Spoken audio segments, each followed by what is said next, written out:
So this is a very delightful, fun story about Muketenanda and A Course in Miracles.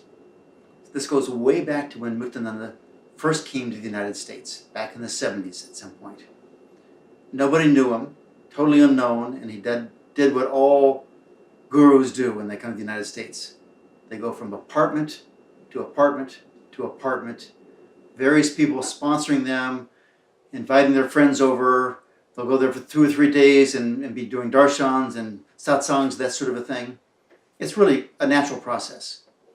At any rate, a friend of mine, we'll call him Bob, was in New York City at the time. He had a nice apartment. And one of Muketenanda's, devotees, newfound devotees, came to him and said, "Listen, you really need to meet this guy Muketenanda. And why don't you sponsor him for 2 or 3 days? Host him in your home. He'll live there. He's a fabulous guest. People always love him.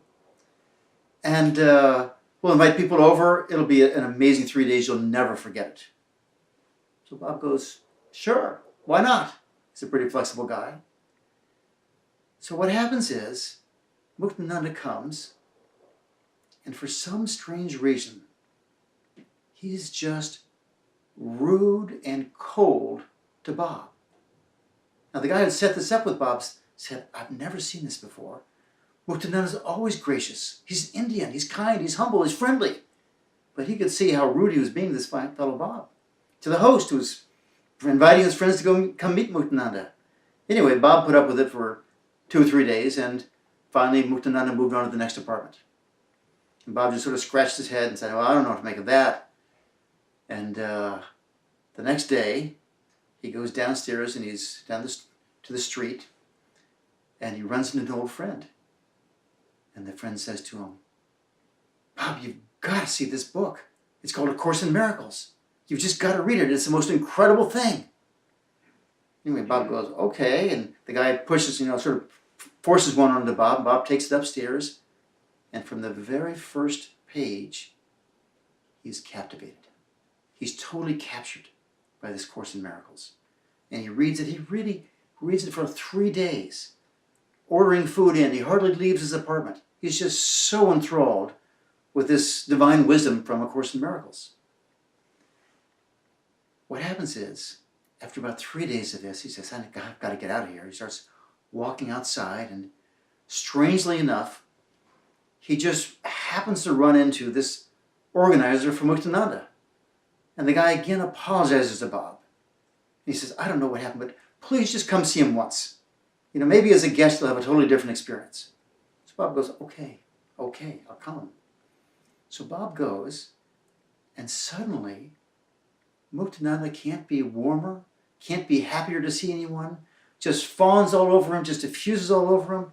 And after, 5 or 10 minutes of just, happiness, this and this and this, Muketenanda stops, gets very quiet, and he says, "I see you found your guru." And at that point, Bob realized for him, the Course in Miracles was his teacher. It's a wonderful course. And that's why Unity Church, among other New Thought churches, have sort of picked it up as a teaching manual.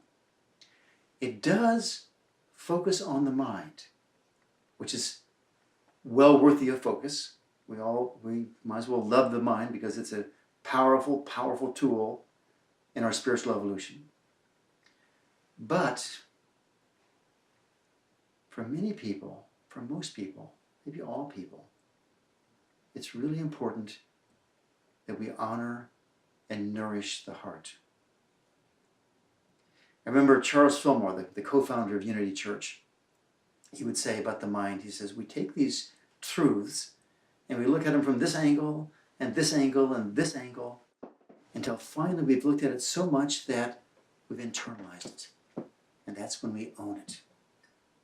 And that's the validation of the mental approach to spirituality. But what many people don't realize is how heart-centered Charles and Myrtle Fillmore were. One of the great stories about that is that at one point in the early days of the Unity Church movement, of course they're a struggling new church, financial challenges would come up. And at one point, one of Charles Fillmore's assistant said to him, "Let's pray that we don't run out of money." And Charles Fillmore looks at the assistant and says, "Let's pray we don't run out of faith."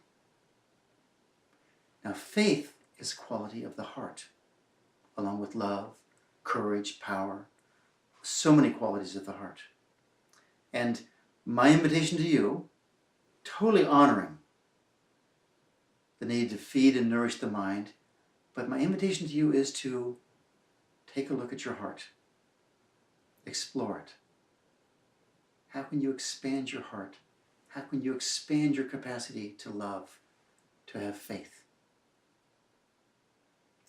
And of course, I will invite you to go back to the time of the Desert Fathers and the Desert Mothers, these great God-realized beings of the 4th and 5th centuries, who from their practice used the heart and breath to attune to the divine. Today it's a practice that's been revived. It's called heart rhythm meditation. I invite you to look into it. I teach classes on it for free on the internet, and come join us. Thank you so much.